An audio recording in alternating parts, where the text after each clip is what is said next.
Hello. Hey.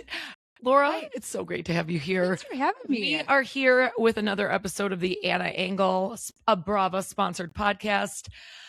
And the whole deal with this podcast is really sharing different perspectives, all different types of storytelling, really learning about different people. And I mean, creating some sort of emotion or evoking some sort of maybe making some sort of positive impact. I mean, there's so many different things out there. I keep hearing stories from people and I get inspired. So I want everyone to be able to hear some stories and just have a conversation over a nice little glass of wine. I love it. So Laura, I have Laura Urson here with me. Laura, do you want to introduce yourself a little bit? Sure. I'm Laura Urson. Used to be Hepler. When I knew her, it was Hepler back in high school. And you guys trust me, it's not going to be just my high school buddies on this podcast. I feel like I'm like back to back after coming off of Erica.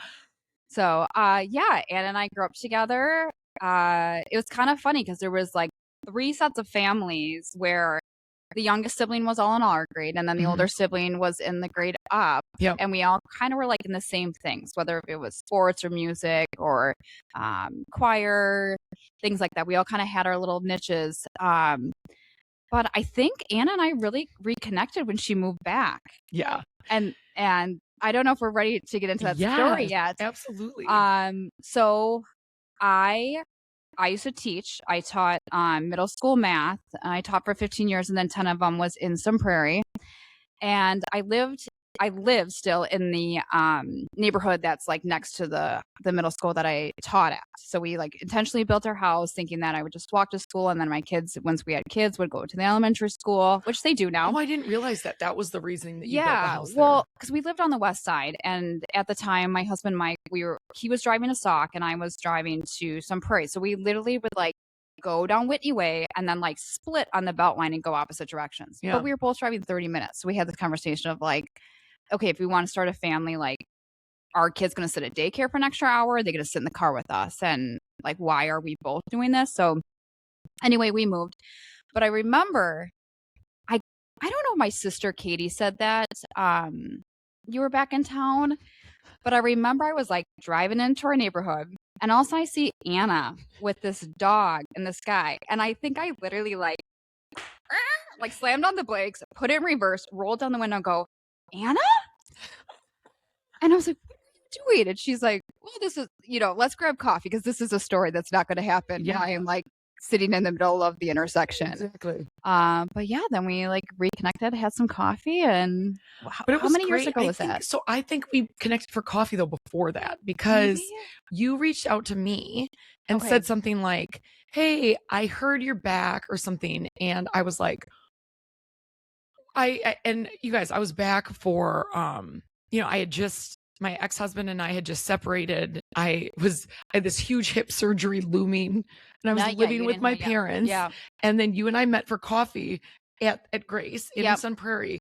And you're like, well, okay. But I just thought it was so great. Like, can we just talk about this? Like, I just thought it was so great that you reached out to me and were like, would you like to meet up? You had no idea what was going on in my life. We hadn't seen each other in 20 years. I was probably a little bit closer to Katie, your older sister, in high school, just because a lot of our stuff aligned like really well as far as like what we were into. And then Katie moved to New York and I moved to Chicago. Like we were, you kind of did like the big city thing, right? Yeah. And you were getting married, like that type of thing. Yeah. So anyways, I just thought it was so great that you, and I don't know if I've ever told you that. Like, she reached out to me and was like, hey, let's grab a coffee. And then after that, you were always like, if you want to go for a walk, because you knew I couldn't run because of my hip.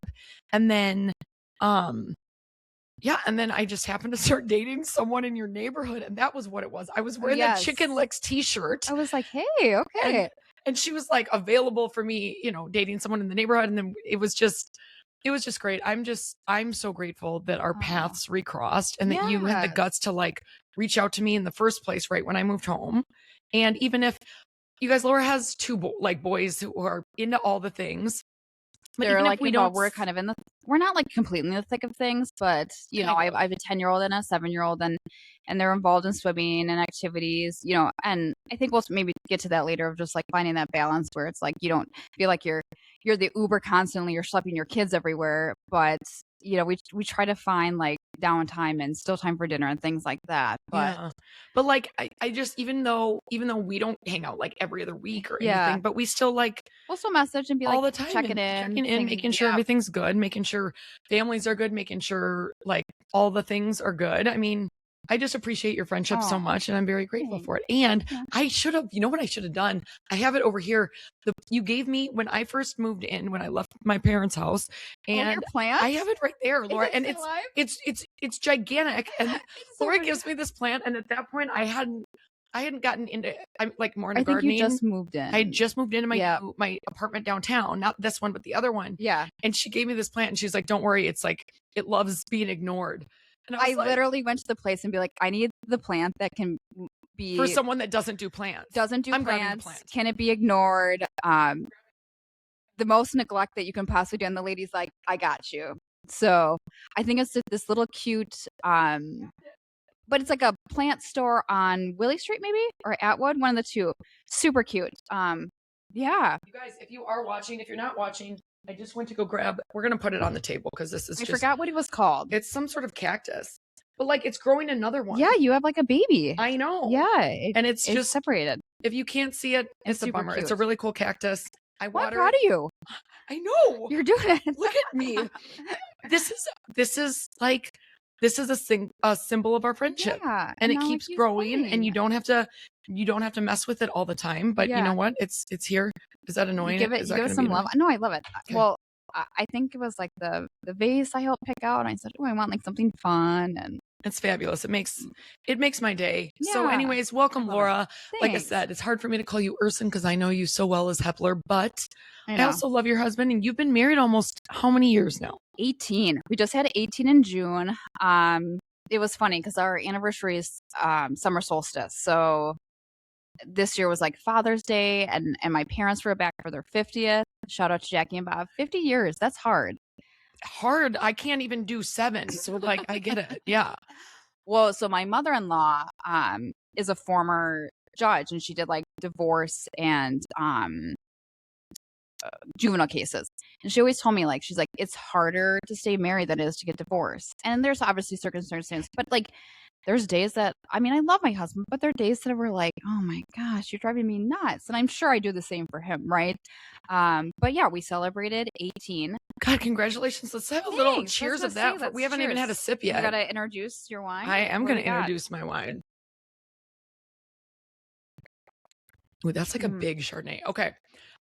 Just this I recently got at Whole Foods. It was on a huge sale. I don't know if it still is, but if it is, I should go back and get more because it's like a very crisp, bright Chardonnay. I like it's crisp because I'm not a butter Chardonnay. I know you're not. And Butter reminds me of like 60 plus drinking Chardonnay. Chardonnay? Or like Mhm. shitty Chardonnay. Like Yeah. that's not my deal.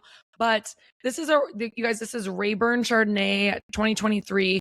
I'm taking my my WeSet level 1 class next week or test. Okay. So that'll mean that I'm WeSet, like it's this wine certification that they have, level 1 certified. There's 4 of them, and in this like level 1's to start then. level 1's to start. Okay.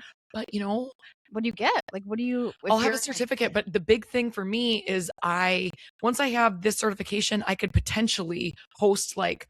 I'd love to host, and I could do this without it, but like it just helps to have the certification, like wine nights, like for people and girls or men or whatever. I think people in the Midwest so much fun. are starting to get more into wine, but it's always been so beer heavy, I think, in the Midwest. I think there's a shift though. There is. So my brother-in-law used to work in the beer industry. Yeah. That's kind of like long story. Like that's how Katie and Matt met, was through. Oh, right. He worked at Carbon 4, and my friend, Katie's friend, Katie Herrera, was there, and she's like, I think you guys would have a good matchup, you know, whatever connection. Yeah. But he was saying how like the beer industry is like kind of, or like the craft beer industry is not as strong as it used to be. Okay. You know, and a lot of these places, and you know, people can put in the chatter if am I wrong, but this is what I'm understanding is like a lot of them are surviving because they're taking on like other breweries to brew, or like he used to work for Surly and they're doing a lot with like THC seltzers. Got it. Okay. So that's kind of like drinking in general. I mean, wine is in the, I shouldn't say in the tank, but wine is, it's not what it used to be, no, right? No. I think a like lot of Napa's people not what it used to be. Yeah. And then you have people like me who like just lean into things that they Yeah. love. So it is still like, obviously wine's I love wine. Everybody knows that. That's, that I was knows gonna me. say, if you don't know, You don't know that about me, but no, I think that like there's a lot of evolution. I think there's a lot more Yeah. sober, curious people now. I think THC is a bigger thing now. Yeah. I think the younger generation, like what is it, Gen Z? Is that what the youngest one is now? Maybe. What? I'm so bad with that, Anna. I think it's like I don't know. I still see college kids like partying Because we're millennials. We're millennials. Okay. Yeah, it must be. And then there's Gen X and Gen Z. Well, Gen X is above us, Okay, right? And okay. then either way, Yeah. I think people aren't drinking as much, Mhm. which again, on the podcast, we don't, if you're not a big drinker, you can toast just about anything. You can toast water. I toast with water all the time at spin class, all the time. Yes. But one thing I wanted to chat with you a little bit about, because obviously this is where, like, you know, you gave me the cactus when I first moved in, and like so much of your friendship has meant so much to me, and we live very different lives. Mhm. You are married for 18 years with 2 gorgeous children. That has not been my path, but we still have found connection, and we found care and love for one another. And you know, throughout the years, even like whether it's a Galentine's party where I have 18 women at my, When are you going to do that again? I was know. kind of bummed last year that you didn't do it. I know I got I know. away from it. It's Maybe okay. this year I got to do it again, or like 2027. But whether it's that or like a birthday dinner, you continue to show up for Yeah. me, and I appreciate it so much. Or And like our annual get-togethers with Trent. We always, there's like the other group that I was talking about, like that other family, another friend of ours, Trent. He lives in DC now, and he always comes back for Thanksgiving and Christmas. And we always make a point to get together. And I think now we used to go to different restaurants. I feel like we always end up at the Green Lantern. Yes, aka the Greenie in McFarland. Yeah. And I remember last time, like we just got back from Christmas in Florida. Yes, I was on a plane at like way too early in the morning. And then there was a snowstorm. Yeah. And so, but we're like, we're going to do it. Like, we got to see each other. This is the only time. We made it it means a lot. Yes. Anna and I are driving on the interstate in my minivan very, very slowly. I never drive because I like to drink with Trent, and Laura doesn't drink as much as we do because Trent is on he's not divorced, but like he's more Trent my doesn't speed. Have kids. He's never been married. He's like, we like to travel a lot. Political thing. Yeah. He's a lawyer. I mean, like he's a big deal. Yeah. In DC, and like, but I knew he was going to be in a deal. Time for us. I know. It's so cool. But I love talking with him too, because Trent historically has always worked for Republican senators or worked in the presidential sector when it's been a Republican, and when he's worked in the public sector. Yeah. Yep. And now he's back in the private. But I always love his perspective because he's very thought-provoking. You actually can have a conversation with him about politics, and you don't always have to agree with it, but I think he always brings a really interesting perspective for me. And it was like, oh, I didn't think about it this way. Or I feel like he's not just like extreme, or it doesn't always have to be like party lines. Well, don't you think that that's how it should be though? Yes. I mean, it's like, why doesn't the rest of the world think this way or function? Like, where's the middle ground? And why can't we just have like conversations about it? Why? I feel like nowadays, and this is moving from a place like Colorado Springs, which is historically very, very conservative, to a place like Madison. And you guys, I live downtown on the east side of Madison, which you're like, I love it. I absolutely love it. But this is probably the most, I see a protest once a week in Madison, right? Yeah. Definitely more liberal. Yeah. Yeah. And Madison's, known to be like the Berkeley of the Midwest. Like it's a progressive, very liberal city. And I guess my big question, and I don't think it has an answer, but I guess just because you brought like, I wish we could all just have conversations about this stuff instead of like, this is right, this is wrong, you're bad, I'm good. Like, why is it a right and wrong?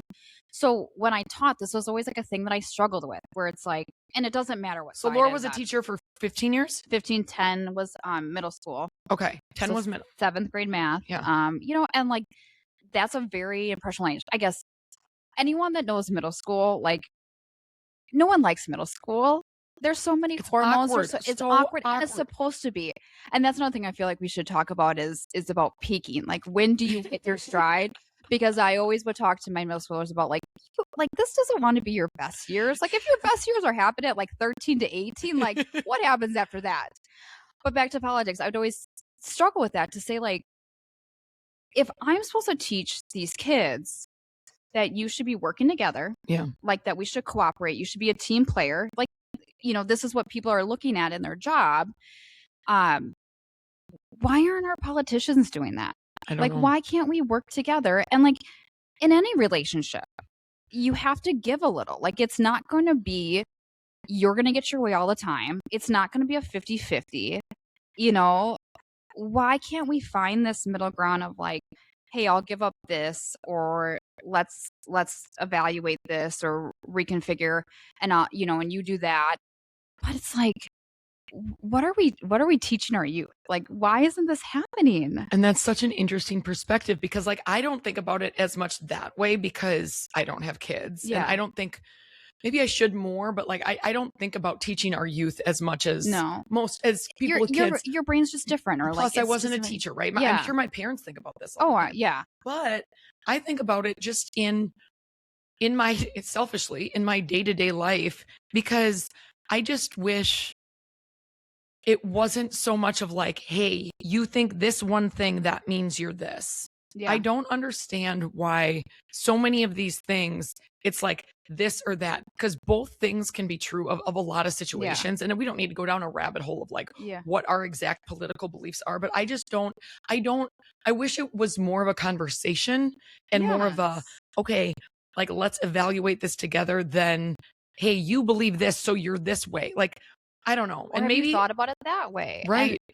And I or feel like even if you don't agree with it, because there's some things that maybe there is like a pretty hard yes or no line, but like let's listen to why people think the way they do, and even if we don't agree with it, let's find a way to like still exist in a world where both can be true, or both can coexist. Yes. And so like, I just feel like the more divided we are, the worse it is.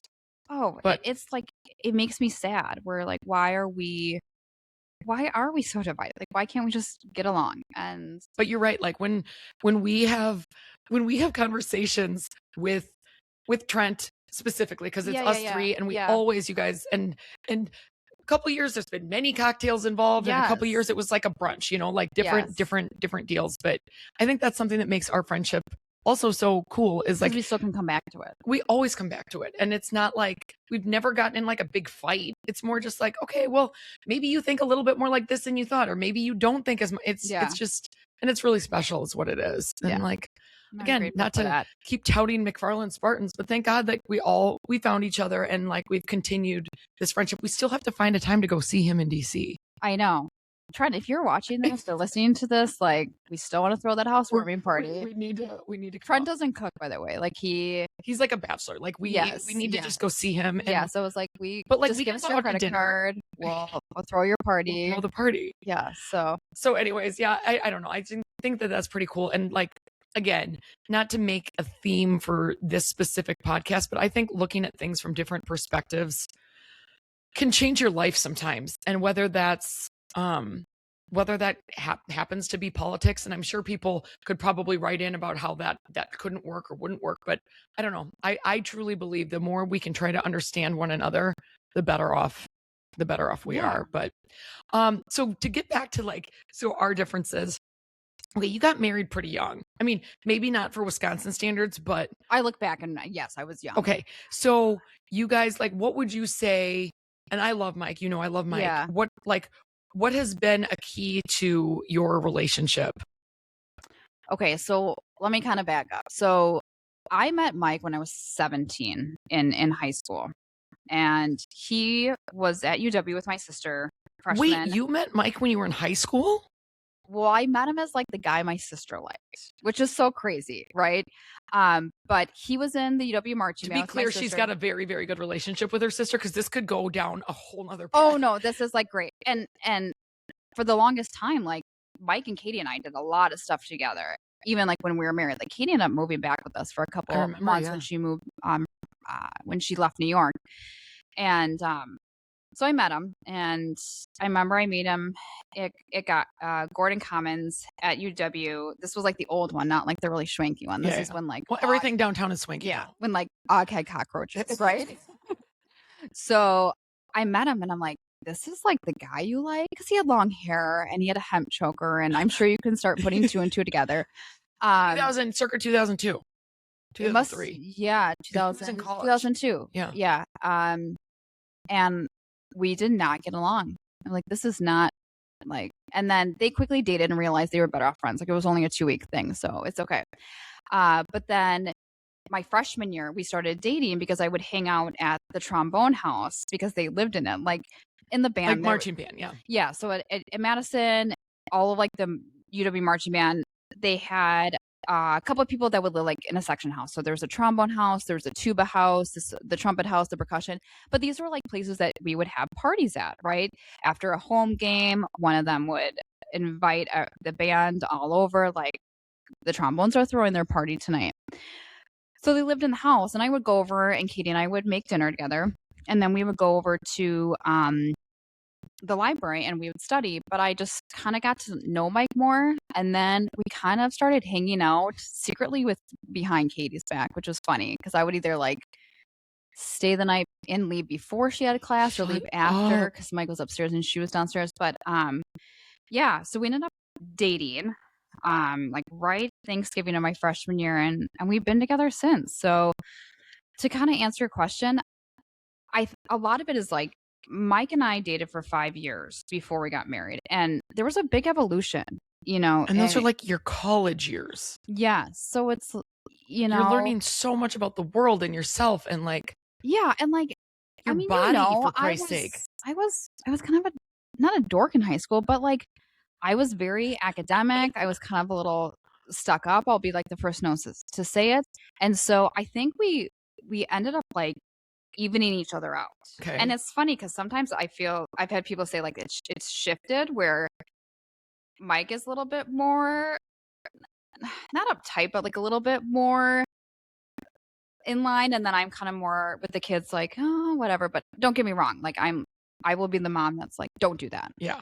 Like, you have 2 boys, you can't be like, hey, honey, hey, buddy, like, let's not do that. Even in middle school, it's like, stop, we're not doing this. Yeah. Like, just be direct. But I think a lot of it for us is knowing that your relationship is never 50-50. Like, there will be moments in your life where it's like it's 90-10. Yeah. And sometimes it's 100-0. And it's like, but everyone needs it at a different time. And that pendulum won't always swing in that direction, but knowing that there's going to be some give and takes. And so actually a couple of years ago, I think this was like, you were kind of with me through this transition of, I didn't really know if I wanted to teach anymore. Like, my spark had kind of dimmed. I was still a really, really good teacher. And I think that's a hard thing to think about too. You know, just because you're good at something doesn't mean you should still do it. Right? Yeah. Well, if it's not filling you up and bringing you joy, not that everything we do has to, right? Yeah, we have like, jobs. We all have jobs. We have this, we have this and there's that. life, right? But I mean, it was crazy because I knew how passionate you were. And this was right when I moved back. Mm-hmm. How passionate you had always been as a teacher. And this was almost more through Katie, because I had seen Katie. You'd go out to New York. I'd go out to New York and I'd always see her. I stayed with her twice in New York. I stayed with her and another roommate once in New York. Like, I've stayed with Katie in New York. I saw Katie in New York more than I've seen her since she's been moved back, just because she lives up in the cities. But I always knew, and since my parents are both teachers, were teachers, I knew that you were like one of the good ones, meaning like, thanks. You truly had a passion for teaching. Yeah. I mean, you showed me the cards that kids would give you during the holidays, and you still probably have them, because it meant so much to you to make an impact on their lives. I'm sure if you're a teacher, like, you probably have a rainy day folder, and like you would bust it out because these were the cards and letters or things that kids would take the time to write in, and like, you're making an impact. But when you get those, even on your worst days, you're like, okay, I'm not a shitty teacher, like, I'm doing okay. Yeah. But then it was going well until it wasn't anymore. Yeah. And then you had to make a really tough decision. Yeah. So my last my last year, I kind of knew it was going to be my last. I took a leave the spring before. It was just like I wasn't my best version of myself. I could feel it, like I could feel it affecting my home. And that's the worst, where it's like, why am I giving more to my job? And then what little I had left was going to my kids. And then there was nothing for my husband. Right. And I was like, this is not sustainable. And you love teaching, but for $50,000, like this is not good for my home life. Yeah. And so ultimately it was almost like Mike gave me, I don't want to say Mike gave me the permission, but You work together though. yeah, I but like remember we talked about it and he's like, why don't you quit? And I was just like, I guess it was never on the table. Mhm. And then all of a sudden it was like this weight of like, oh, like I could do that. Like we could make this work. And he's like, yeah. And for me, I didn't want to end that way. Like just who I am as a person. I always felt like I don't want to end on like a negative note. Mhm. So I kind of went into my last year knowing kind of in the back of my head that it was going to be my last and that I was going to make the most of it. Okay. So I thought, and I've talked to teachers about this too, where it's like COVID sucked so much of the fun out of teaching. I Like, can't even imagine. like middle school is supposed to be like, middle school is crazy. And I'm sure you could say to a lot of people, like, you can't make this shit up, Anna. Like, if I told you the stories, you would laugh, but you would believe it because My dad loves that it's age. so extreme. He loves that age though. So my dad, he loved teaching middle school Oh my gosh, the PE, but so like not math, but like yes. still he loved because that's when you also can make a huge impact too. Oh yeah. Because well, look back, like to anyone who's listening to, like, do you remember any of the curriculum in middle school? No. But do you remember like one or two good teachers that made you feel a certain way? And it's like with anyone, right? 100%. No one remembers what you say, but they remember how you feel. I think that's a certain phrase or something like that. It should be if it's not. Yeah. We'll put it in the show notes. Okay. Someone tell me that quote. But I think that for me, I was really, really focused of like, I'm going to make this like a good year. I'm not going to get set over the little things. I'm going to control what I can. Mhm. I hate to say it. Like I always used to be the teacher that had like the door open and if a kid's wandering around, be like, hey, like, are you good? At that point, I had to be like, I just need to be in control of my students and that's it. So if someone was on the hall, I'd be like, hey, like, do you need something? No, I'm good. Okay, bye. Shut the door. Yeah. Because I had to be in my zone. But I intentionally, like, we did field trips together very intentionally. And everyone's like, why is this house always doing field trips? Well, because I was running them. Like, Exactly. I do event planning. I still have, and we can get to that later. But I wanted some fun back in where it's like you work hard and then you play. Yeah. And it was so great to see these kids in a different light. Like I remember our first field trip, we took them bowling, and some kids never bowled before, which was like, what? I mean, we grew up like Spartan Bowl, right? It was right there. The Hockett family had Christmas parties at our family gatherings at the bowling alley. So that would be odd if I had never been bowling before. But I remember on the way, like the kids these are 7th graders, so like they're 12 or 13 years old. Yeah. They're singing like The Wheels on the Bus, and just like nostalgia because they probably missed like so much of COVID. Probably took that away from them. And the innocence. I think the innocence is like we forget, like, in this world of social media, there's so much more exposure, but like there's still a sense of like they're still little kids. They're still kids. Do you miss it? Parts of it for sure. Yeah. Yeah. I've had a lot of people say like when you come back, I've had a couple of people tell me like you'd be a really good high school teacher. Okay. So it's not in the cards yet. Yeah. Like we definitely know that as a family. Like Mike and I revisit it every so often and be like, hey, do you want me to go back full time? And he's like, no, I'm good. And that was the big shift where it was like, now I'm running the house. And I was like before, like I would, do schedules, but I always felt like you were running around like a chicken with your head cut off. Like, gotta get this done. Gotta grocery shop. And now it's like we take the time to do things. And my husband shifted his role in the last couple of years. But it's like everything works out. In that moment, it's so scary. Like I remember you talking about this for you, like I'm sure it was so scary to move back from Colorado and like move back to your parents and feel like not that you're like a loser. yeah. I mean, Like, even if I you're don't say like not, you're like, I'm feeling, not but like, saying I'm a loser, but like you feel like it. yes. Or it took me a long time to feel like I was giving up or quitting or feeling like I was like disappointing myself or others. Like I went to college for 5 years to get a teaching degree. I got like at UW, like one of the best education schools, Yeah. and now I'm not using it. But you realize after a while, like I went to therapy over a couple different things, and that was part of it. But when you come out on the other side, you're like, okay, this is why. Like this is what we're doing, and there's calm in my house. Like we get to sit down and have dinners. Our schedule it's still busy. I mean, Of everyone's course it busy, is. right? Like that's a loaded Well, that's a and you're loaded still statement. But doing your bridal business. yep, I have my bridal business But still, so I still have an entity of myself. right. But So she has a company you guys called Brides on a Budget. yep, When did you start that? Right after college? yeah, I've had it for 15 years Yeah. now. And I think that company, like for me, it was a lot to put myself out there. Like I didn't know if I was going to be teaching. The job market was so different. I remember. Like now you can barely get 2 applicants that want to be a teacher. And like bless your heart if you still want to be a teacher. I think it's like it's still ingrained in me, right? But when I was applying, there was 200 people for an Yeah. application. Like how are you supposed to get a job? So I ended up like teaching preschool for a couple years. And in the midst, that's where I started the business. And I really put myself out there and just started to go with like different vendors. I started ones that we used for our wedding.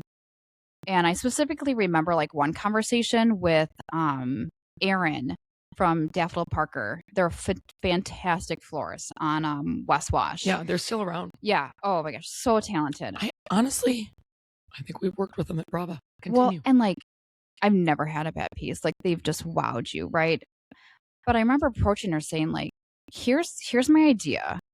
Like I don't want to be a high end, but I want to be something that everyone can have. Like to Yeah. me, everyone should be able to afford a day of planner at the minimum, Mhm. right? And because who does it fall on? It falls on the bride if they don't have a planner. Well, but on the day of, it's not going to fall on the bride. Oh, On the day of, it's going to fall on the parents. Mhm.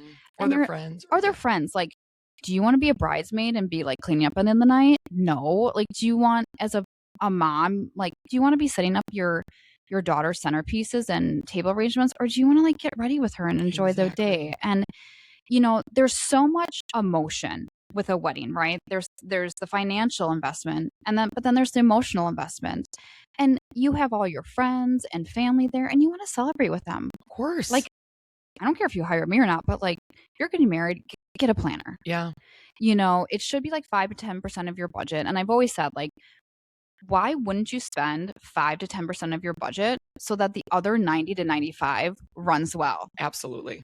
Right? Could not agree more. And then you would have taken the moment, and no one's upset. No one's, jaded or frustrated that, oh, I'm in charge of this.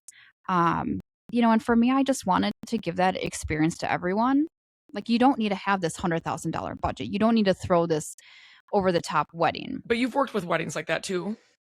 I mean, I've had like every extreme. So I probably have had, a wedding as small as 50 people, and I've had a wedding as big as 300. And between it all, it's like, I don't screen my clients, but we always have a conversation before. Like I really want to make sure that I think there's a difference. Like there's people that want to get married to have a wedding, and there's people that want to get married to have a marriage, right? Yeah. And I want to make sure that I always ask my clients, like, what is your wedding vision? And when I say wedding vision, I'm not just talking like what's on your Pinterest page, but like, what do you want to look back and feel? Or like, if you step back in your moment, what are you looking at? Like, are you looking at your friends and your family? Right. Like, are they having a good, like, is everyone enjoying themselves? Are you enjoying yourself? Are you taking in these moments? And so I normally can tell, like, this is going to be a good fit. Yeah. And very, very few have I been like, I don't think this is going to work. But you've had to. I've had a couple. And that's a tough conversation. And people are always like, why? And I just say, like, I don't think, because we're working so closely next to your photographer, like, we're pretty intimate, right? Like, Right. I'm running your show. I just don't think I'm going to be the best match for you. And I'm always happy to give them other recommendations. I don't want to leave them high and dry. Right. But yeah. Are you trying to actively grow that? How many weddings are you doing a year? Like about 10. So, Okay. and I always try to balance it, like, you know, By season or by season. It just kind of depends.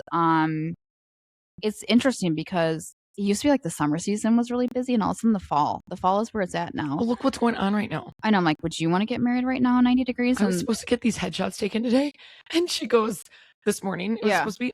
Oh man, it's so And she hot. goes, if you want it to look like a Snoop Dogg concert, we can definitely take him. And I'm like, that would be one aesthetic for sure. But like, That's a look. it's very, you guys, we're in one of those days where it's insanely smoky because it's Canadian wildfires. There's Is that Canadian what it wildfires. is? And it's also like 900 degrees outside. Well, and like the what is it called? The health index or whatever Yeah, the the breathable air, whatever. the air, like air quality. quality. Um, it's at like 280 right now. Yesterday I was up in the Dells. What's it supposed to be? Like 50 is healthy. Okay, so like we're not doing anything 60 or less is healthy. But it's supposed to lift today at noon. Hopefully, yeah. And no judgment on the drinking. It was 440 in the Dells yesterday. Isn't that crazy?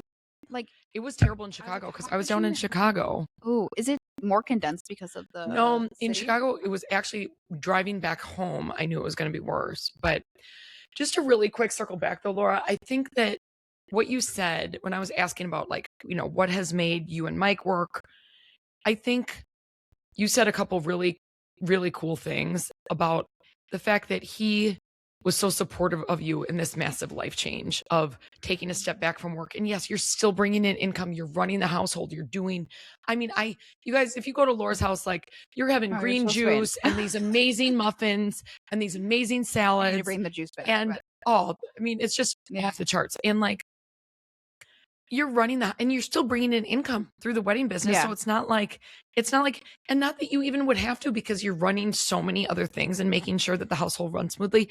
But I think that the relationship you and Mike had where it was a conversation, it wasn't, hey, I'm quitting, you figure it out. It was like, hey, let's have these conversations and figure out if we can do this as a family. Yeah. I think that says a lot about your marriage, about your, Thank you. the way you guys are as a couple. And I'm sure it's not always perfect. And it's, we always joke we're really good. Like we're the team. But you are a good team. And Mike always like is very good at like validating me, and like I like to be complimented. Doesn't everyone? And he'll always tell me like, "Thank you for doing this. I noticed these things." And I've learned too where your value, like to your relationship, doesn't have to have a dollar value to it. Absolutely not. Right? And Mike has said like, you being at home is invaluable. Like for him to like not have to come home and worry about XYZ, and like dinner's ready, we can sit down and maybe like we only have dinner unfortunately for 15 minutes and then we have to go to an activity. Yeah, we have to like take the kids to swim lessons or conquer and divide.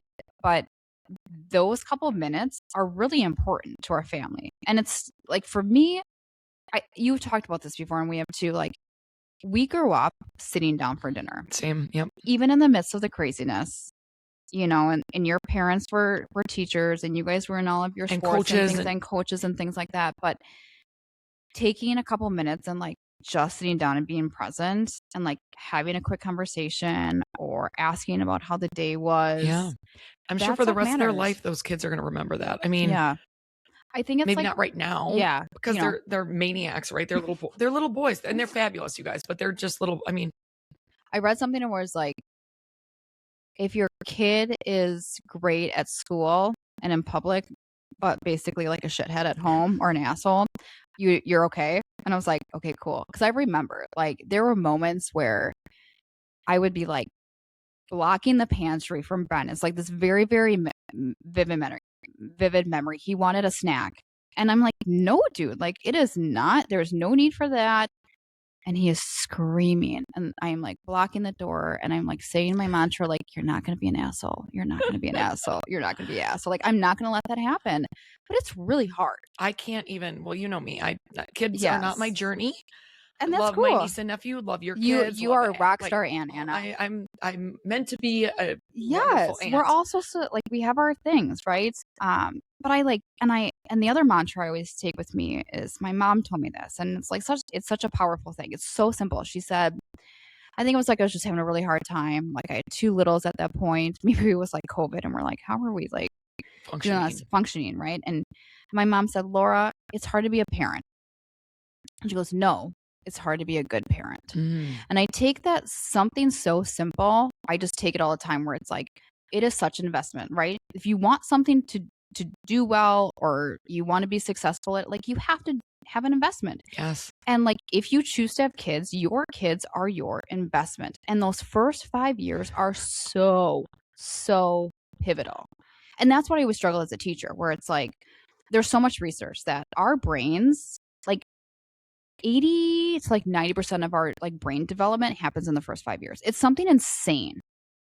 So it's like, if you don't get that and then you enter school and you don't have that brain development, like as simple like you don't know your letters, you don't know your numbers, you can't write your name or spell your name, you're already at this disadvantage. And that's what I think teachers struggle with so much. You literally have kids coming into your classroom that are in like the 2 percentile, and then you have the kids in like the 98th percentile. And you're like, and then there's in between, you're like, what am I supposed to do with this? I have no idea. Like, I'm supposed to have 30 kids and I'm supposed to teach to them all, but then like navigate this. And, you know, I think like I still remember like first year you probably black out, you know, in any job, like, right? You're like, what happened to your first year? I don't know. Maybe even your second. But then you get your rhythm, right? But it's hard. Like, but I look back and like now I'm starting to reap the fruits of my labor, right? Yes. In any job or any like, right? Because being a mom is a job, you know. And shout out to like, we always talk about like being a mom, like you would work full time and then you would come home and like you're doing your second shift, girl. I could not. And dads too, right? But it's like you don't get to shut off. I mean, again, not to sound like a like I talk about a lot that I'm just in awe of people. I'm in awe of so many people. Yeah. But like the fact that you can go to work and then come home and do your, or if you're home all day with the kid, like no matter what you're doing, if you're going at it and you're doing it with intention and you're working hard and you're trying to do the right things and not just be a parent, but be a good parent. Yeah. That's a lot. Like that's a big deal. And you should be proud of it. And you should keep, like you said, you're going to reap the fruits of like everything that you're doing at some point. It just takes time. And just like anything else, it's like working hard towards a goal. Yeah. Like, I mean, you've done Ironman. Yeah. Half Ironman or full? Two fulls and You've like done 7.5. But those were, we joke where those like BC years before kids. But still. But it was still like, I'm just talking about the training, like the things that you do. Yes. No matter what, if you have kids or if you are training for a race or if you're trying to be the best at your job or you're trying to be the best. It's a like, I mean, when we would train for fulls, it's a 9-month commitment. Yeah. Right. And you know, like you have to really rearrange your schedule and give up things. Like a lot of social things didn't happen for us, unfortunately. But like we still had our tri group, so those kind of became our niche group. But like you do a 4 a.m. workout, then you go to your job, then you come home, and then you do like another 2-hour workout. So, you know, teaching yourself discipline, there's so many things. But I think you were talking about this last time too, with me with Erica, but like having the joy in it too, where it's like if you're training and you're miserable or you're in your job and you're miserable, like you got to ask yourself why. Yeah. Like, does it bring you joy? And like for me, race days were like my best days. I would smile and be like, this is great. Of course, because that's what you work so hard to get to. I wasn't trying to podium by any means. You know, I'm not trying to like qualify for Kona, but I was like, I'm like just trying to make it to the finish line. And if I make it to the finish line before it's dark, like cool. And if not, like I'm still going to cross it. Cool. Every marathon I've ran, I bawled my eyes out at the end. My eyes out. Partly because it hurt, but not really. I'm not a big crier when it hurts. It's an emotional thing. It was like every single one that I've crossed the finish line, just tears, fucking sobbing. Like I think one of my hardest races, I remember it was Door County, and they don't do the half anymore. But there's like this part, it's like from mile 10 to 13. And you go up this hill and all of a sudden like you're exposed and it's hot as hell. This is the run part. Okay. This is run portion. And there's still some fans out there. A lot of them still want to go to the finish line, right? So it's kind of like the end of the marathon, the last 2 miles where you're like, you tell your family, I need you here. Like, I don't care about the finish line as much. Like, I need everybody cheering at the finish line. I need you when I'm in a low point. And I remember I was in this low point and there was this van or this bus or whatever, and they had like fans with water coming out of it. Like steam type. Yep. Or, And then they not had steam. cooling misters, like right, Not steam. like the Badgers do, Yeah. like in the back, or Like the NFL. patios in Scottsdale. Oh, I love it. Never been there. I want to do. Okay. But they had music, and they were playing Cher's "Believe." Available. Say Yeah, less. it's I was gonna say it's my mom's karaoke song. Like, so it's like, do you believe in love? And all of a sudden I start hearing it, and I am sobbing. I don't know what it was that triggered me, and I'm like, I believe. And then all of a sudden I like snap. I'm like, you need to get yourself together, girl, and like, let's go. And then it was like, I can do this, and just something triggers in you. And the one thing I always loved about triathlons, or I still runners, like, it's physical, but so much is mental. So much. Like, you have to put yourself in the mindset of like, I can do it. I'm gonna do this. Like, it's hard, but like, I could not agree more. I think though that it's so funny hearing you, because I've never really put this together in my mind, but like, I've always told you I'm in awe of you, and I'm very proud of You're the so mother sweet. you are, and the Thanks, wife that you Anna. are. But I think you look at everything very similarly, Laura, where you're like, yeah, I'm not going to win, but I need to get to that finish line, and I need to be there for my kids. I need to recognize when teaching wasn't fulfilling you and you weren't being the person that you wanted to be. What needs to, like, how can I talk about this with my husband to make sure that we can do this as a family, and that I'm being the best version of myself for my children and my marriage and my family. And I think that that's something that makes you so special. But I think it's also something that's like, it's so consistent now that I think about it, with the way that you've lived your life. Like, even in high school, you can call yourself a nerd, whatever, but you wanted the best for yourself, whether it was in plays and musicals, whether it was in choir, whether it was your academics. You worked really hard to get to everything that you got. And it's like, I'm just so proud of that for you, because, and I hope that you are too, because like, it's not. And I wanted to be involved. I feel like that was the thing. Like, right. Like, I remember I wanted to be in student council because I wanted to like give back. I wanted to like help plan our prom and things like that. And you planned an incredible. I missed it because I was embarrassed because I was going through my divorce and I didn't want to go to the reunion. But everybody that went said that it was such an amazing reunion, and like, that was super fun, actually. So our 20 year was up. We were like, oh, is it really 20? But my sister and I planned it. I know, which was and that really was that was really special for both of us to be able to plan together. But it was like super fun, it looked awesome. And I wanted to have a balance where people didn't feel this obligation or like, you come for this. One of my favorite parts was actually taking a tour back at our school. Really? And kind of like, and it was funny because Katie and I were like, oh, the tour would be like maybe 45 minutes. And we ended up like staying for 2 hours because we wanted to see, like, and the whole group, what had changed. Yeah. We still went back to our lockers. Oh my God. Like, I remember, Aaron Howery was there and some other people. Coke now. She gave me the shirt for I my remember that. bride. Yeah. Like, we all went into that section, or like the pit where all of our lockers were, and we all found our lockers. And it was just kind of like this moment of like, wow. Like, that 20 years. That was 20 years. So maybe that brings me back to the point of like not peaking. Yes. Are we ready to talk about that? I think so. Okay. So Anna and I always like to talk about, like, you should age like a fine wine. Right. Listen, I like relating anything to wine. So I know. Yes, so I was like, 100%. this is Anna's jam. Speaking of which. But like, if your best years are happening in high school, like, what do you have left for? And for me, like, 20s were great, right? You're doing your thing in college, like, you're finding your independence. Like, got really, really fit, I feel like, after high school. You were. Yeah, I think like I got into sports. It was funny because actually, I think at like our 10-year reunion, someone came up to me and was like, "When did you become an athlete?" And I was like, "Well, I did stuff in high school, but I think I kind of found a different level afterwards." Yeah. And even now though, I feel like I've switched my fitness though, where it's like 2 days of yoga, 2 days of lifting. Like, lifting is a huge shift, and I think us as women, it's like, I just read, we lose like 1% of muscle mass every year and bone density every year as we get older. Every year. And that's, as if we don't have enough issues getting older, like, with all of this other crap. And eventually menopause, right? I mean, if we could have a gal's going to come on in a week and she wants to talk about all perimenopause stuff. And I'm just like, Jesus, like that's not that far off. We could have an entire series on that though. Oh, I'm sure you could. Yeah, well, now I'm like, oh, now I'm all but you were about saying menopause. peaking. Oh, yeah. And it's like, I don't even think like you want to peak in your 30s. Like 30s, you're just trying to like, you're getting your groove, like your conscious type stuff. But now, like, did something happen? Like when you hit your 40s, did you feel like this shift? Because we just turned 40 last year. I think that because you're going to be 41 in a month. Yep.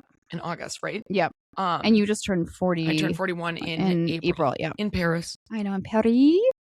So yeah, that was great. No, I think that I don't know if I totally get where you're going with like the peak, but like I don't know if I ever want to peak because then it's like there's nowhere to go but down. Yeah. I feel like we're just climbing, Anna. That's my and I don't know where the top is, but it's just gonna keep going. I just want to keep going, I guess. Yeah. That's where I mean, think about it. You had a huge, huge career shift, Laura. Yeah. In 4 years ago when you were 37. Yeah, I had a massive life change when I was 37, moving home from Colorado. And then, and then in the last 6 months, I've had a huge life change going into publishing. I think we talked about this like before on our pre-call about like how happy, like, and now you do Joyride. And I think people are scared to give up what they know or like give up that comfort. Like all I felt like I knew was teaching, and what's going to happen if I don't teach, or you only knew sales, or money's a barrier, right? Or but I think as we get older, the beauty of getting older and learning more is like you learn more about yourself, you learn more about the world around you, and you realize how much you really don't know about anything. And I think when we're in our 20s, we're so immature that we think we know everything. We think we're really like getting it. I feel like my 10-year-old feels like that. That's what I'm saying. Like you always think, I think that's like a sign of maturity though, is like realizing you really don't know. Like when you're younger, you think you know everything. Like when you're a teenager slamming the door and like whatever, you think you know everything. And then when you're in your 20s, you're like, oh my God, I was such an idiot when I was in my teens.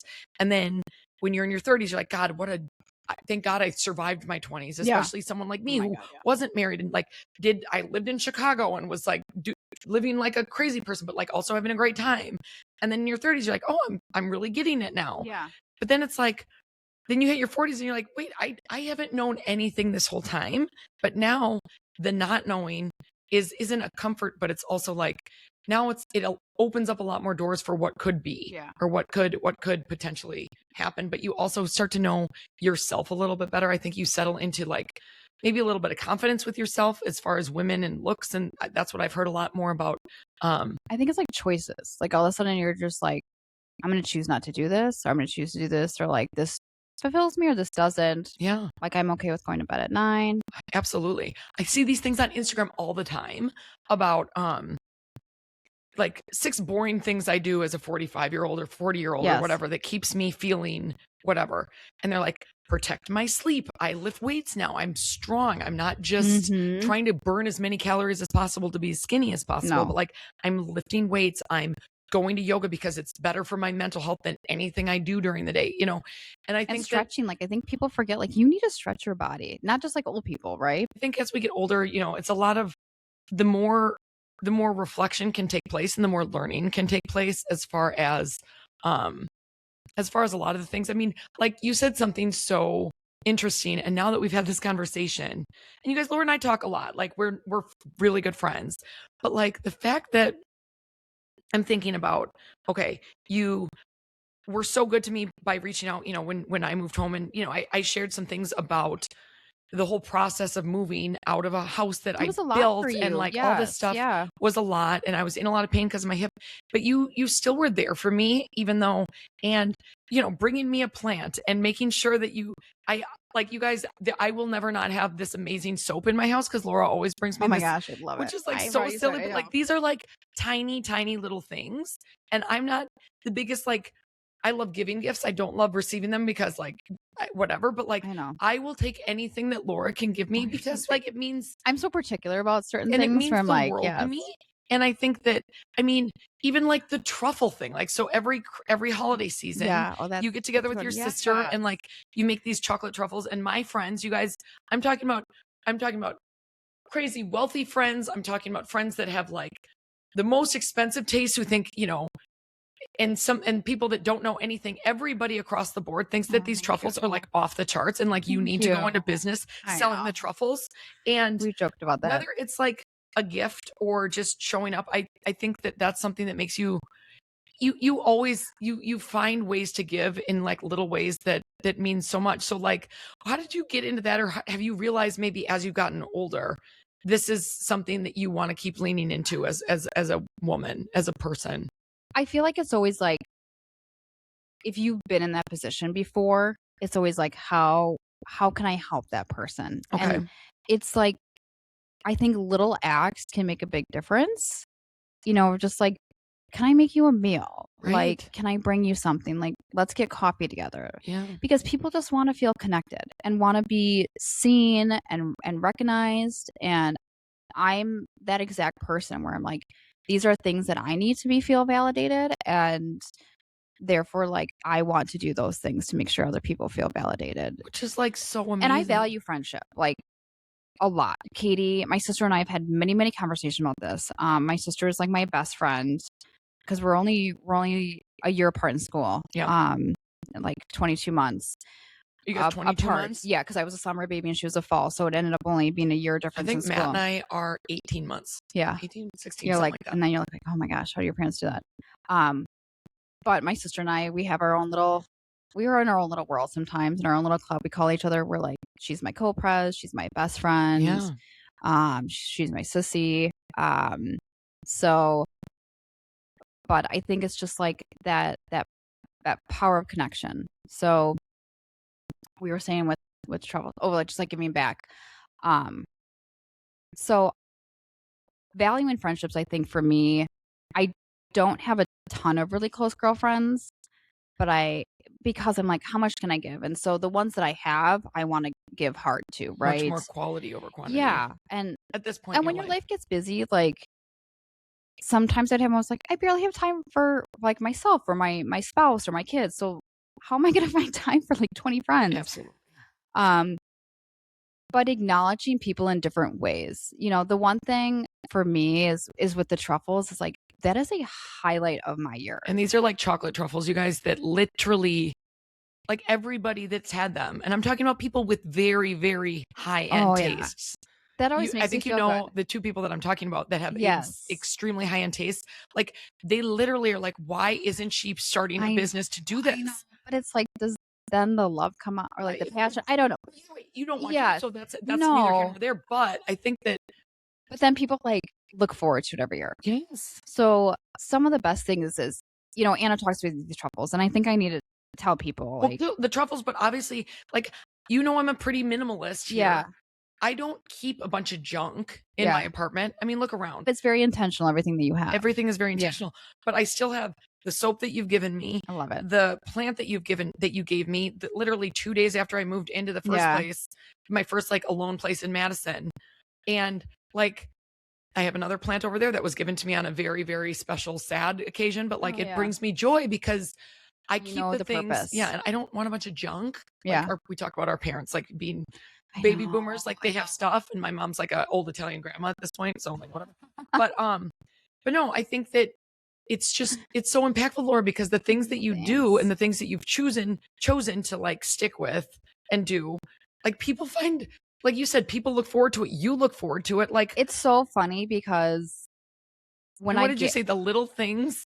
That's the little things that matter, that can bring people joy. Yes. And some of my favorite things is like when I give people truffles, when people are like, I've waited for these all years. Everybody's going to be writing in the chat or like, in the thing. Like, when are we getting on the truffle list? I know. I'm like that with the sourdough now. Well, dude, I can't wait to give. Like, I think everyone should have their thing. Like, for me, the truffles, like, one of the best things is my UPS man. It's so funny, but I still don't know his name. We got to get the name. But I don't think I want to know. Okay. Like, I think I just want him to be like my UPS man. Okay. And he tells me every year, like, I look forward to these every year. And when it's truffle season, I made the truffles and I boxed them all up. And I've helped her make them once, a small batch. We did a Galentine's. We did a raspberry Chambord. So I want to tell people, and maybe I don't want to boast, but we're not making like 100 truffles. like we surpassed 1,000 I was truffles just this gonna year. say So like my sister and my good friend Amber and I make them, and we spend like a weekend. So we make the ganache before. So if anyone's had a truffle, the ganache is like what's inside of it. And we always have like 5 or 6 like standard flavors, like the ones we're going to do every year. And then one we have rotates. So that's always like, let's play with this kind of flavor. Like, what do we want to explore this year? What's kind of on trend? I don't know. Um, but it's like, it's something about the power of this truffle box. And when I give it to people and the joy, and when someone's like, I tell them, don't pop it in like a Hershey Kiss. Like if you're gonna pop my truffle like a Hershey Kiss, you're off my list. Don't you don't want. But like people that sit there and savor it, I cut them into fourths. like you're okay. And I'm normally like a 2-biter, but sit there and it's like you almost like close your eyes in this experience, and they're like, damn, these are so good. They're fabulous. So last year, And it's such a treat. It's not like some bullshit Snickers bar. Like it's such a treat. Well, and I think it's like you said, sometimes we struggle with gift giving, right? Of like, no one wants crap. And these days, I think like a consumable gift is so perfect for all of us. Wine. Yeah, like you can eat it, you enjoy it, and you move on. Can we talk about some of the special things you put in them or no? Oh, sure. Okay, so I'll do my flavors. So I do salted caramel. We always do a double batch, and they're always dipped in dark chocolate, just because that's our jam. And dark chocolate is healthy for you, right? Great. So then you feel better about yourself. It's so good for you. Salted caramel, and they're all topped because we used to like. My mom actually taught us how to make these. Gosh, it has to be like almost 20 years ago now. So that's got to be some nostalgia for you too. Like doing it with your mom, learning from your mom, and hopefully you can teach your boys. They dipped this year, which was really fun. So we do, Katie and I and Amber do it. And then whenever we get together with my parents for Christmas, Katie and my mom and I always do like 2 batches together. Plus we're starting to run out by that time. So it's good anyway, but it's the nostalgia. And we always talk about, you want to be a swirler and a twirler, not a plopper slopper. And I think it's kind of a mantra in life. I was going to say that works for everything. Like swirl and twirl. One of my coworkers who loves chocolate. Yes. Spin and snap, swirl and twirl. We always talk about make it a swirl and twirl day. Like don't make it a plopper slopper. Like just make your best day, right? Your best day. Take what you have and make lemonade out of lemons, right? Whatever it is. Make a vodka lemonade, whatever. Yeah, whatever you have. You do you.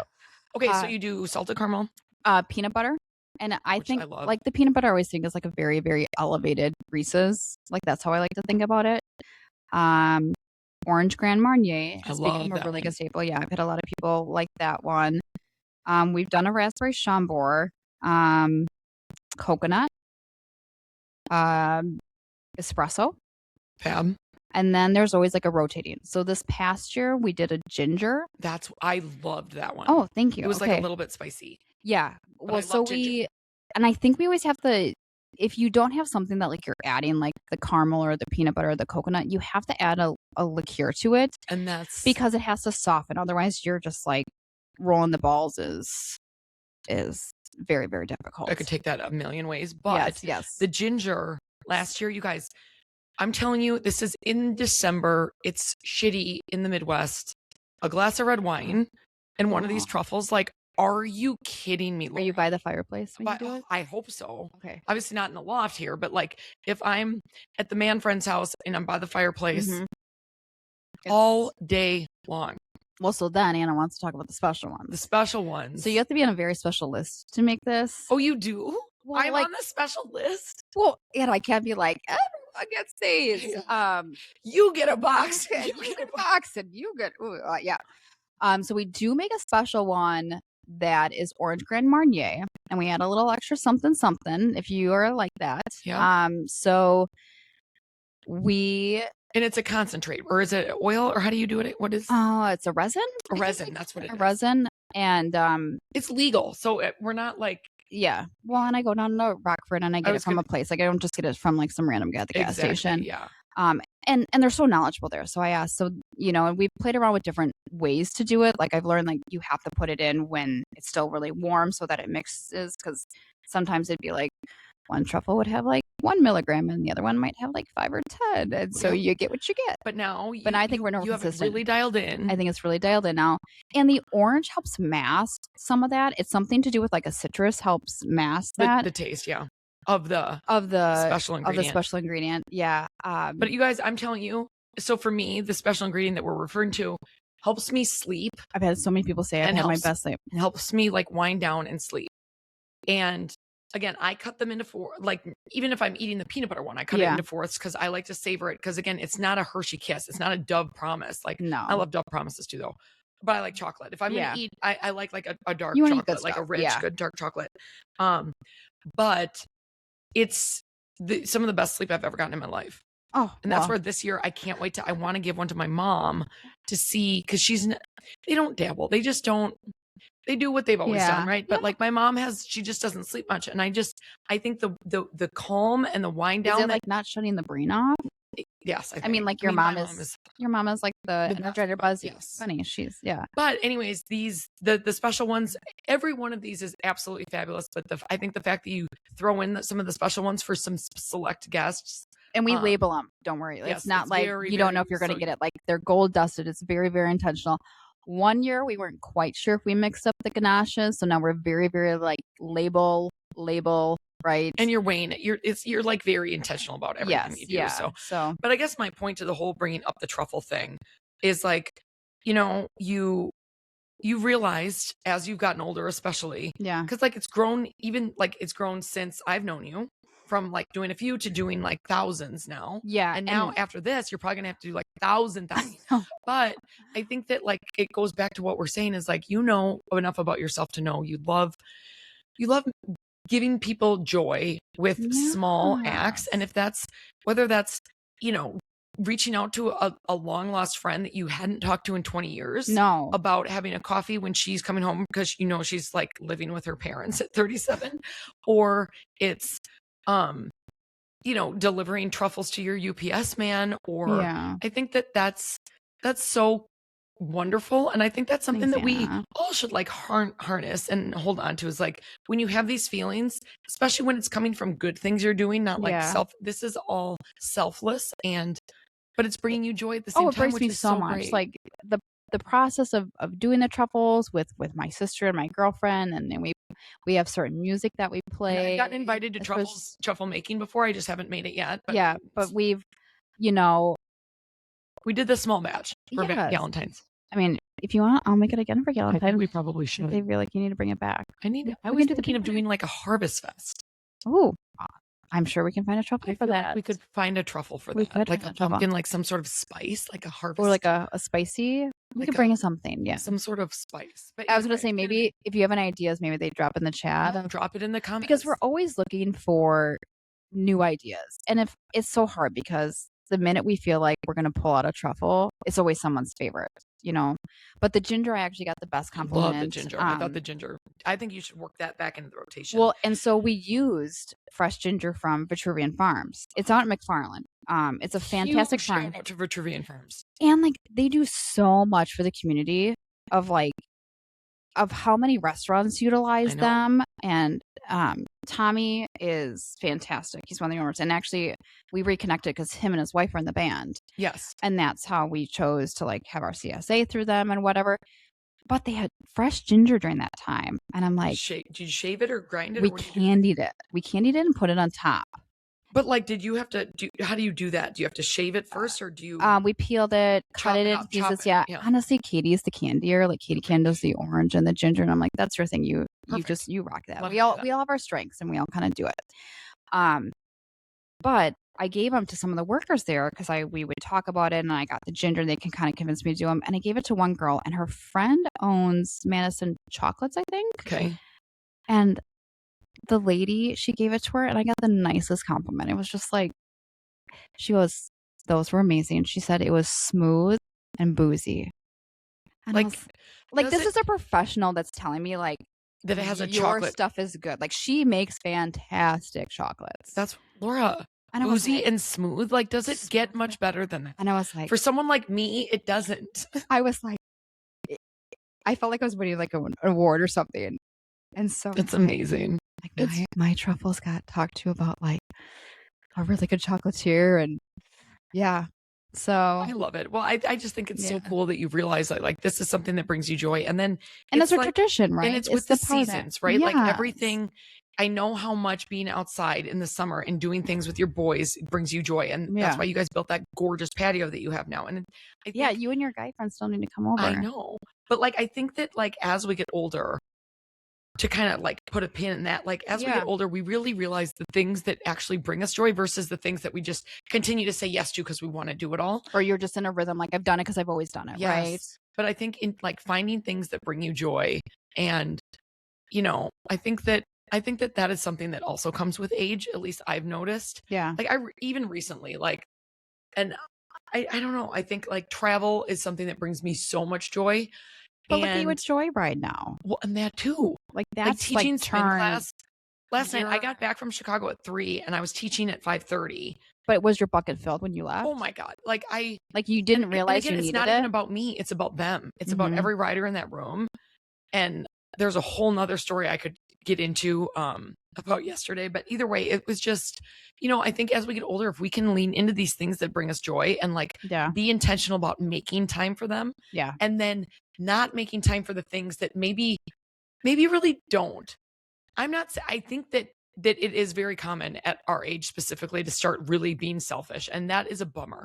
But I think that it's not even about being selfish. It's about making time for the things that, being intentional with the time that we do have for the things that are good in our world, and that we can go to bed at night being like, oh, that was a full day. That was whatever. And then maybe the things that don't serve us, whether it's spending money on them or taking time out of our days for them, and like maybe not doing those things as much.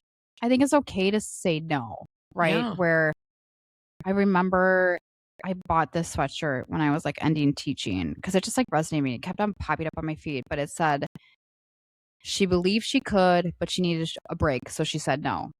And it's like, if you're like a type A doer, like that's you, that's me, right? You know you could rock this. Like, you know you could be really good at whatever you 100%. do. But just because, I think I talked about it before, just because you're good at it doesn't mean you should do it. Correct. Right?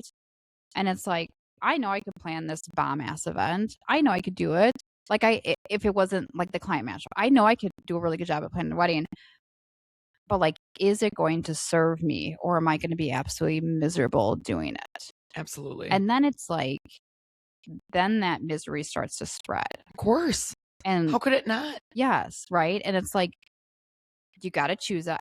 And we all get in our funks, right? We all get in this, like, sometimes we get in this spiral of negativity. And it's like, you have to intentionally put yourself out of it. Right. Like, you have to make that choice. Or if it's something where you have to do it anyways, find some sort of joy in it, or find a way to make it. Like, if it's something you have to do. Do I want to clean my bathrooms all the time? Exactly. No, gross. But like, you have to. Can you turn some tunes on and get it Yes. over with? Can I listen to like a podcast? Can I put on like some track that like, let's go old school and bring it back and just scrub it away? And then when you're done, you look at it like, there's nothing about coming into like a clean bathroom being like, yeah. Clean house, clean house. I mean, we're both type A, so like you and I both like it. Yes. The way that we like it. So I agree. You know, and I'm sure, you know, if my mom's listening to this, she can be like, yeah, I know my daughter's really, really particular. Not like OCD, but I like it a certain way.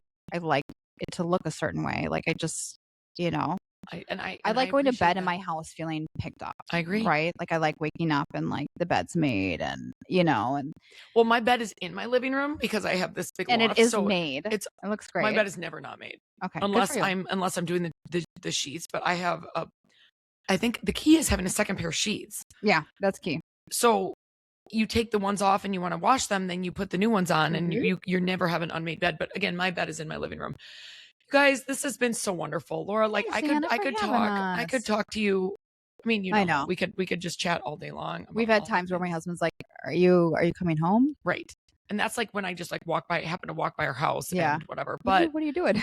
This is so good. I'm so grateful for you as a friend. Thanks, me too. I'm so grateful that we've all like, I mean, we didn't just reconnect. We reconnected the moment that I moved back, which was 100% on your part. Yeah. And like I said, you know, it can be an embarrassing time when you're, you know, life changes can be embarrassing. Life changes are hard and they're tough. But I think that we were fortunate to be in each other's life again. But look what came out of it. Exactly, which is so great.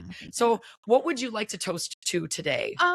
Okay, so I thought about this, and I always think of like I think I want to toast to the best is yet to come. Love everything about that. Right? Where it's Because like you said, the peaking thing, right? yes. That's what I'm saying. Like there's no peak though. Like it's just going to continue to get better. Like I'm approaching 41, you're 41. Like life is good right now. Yes.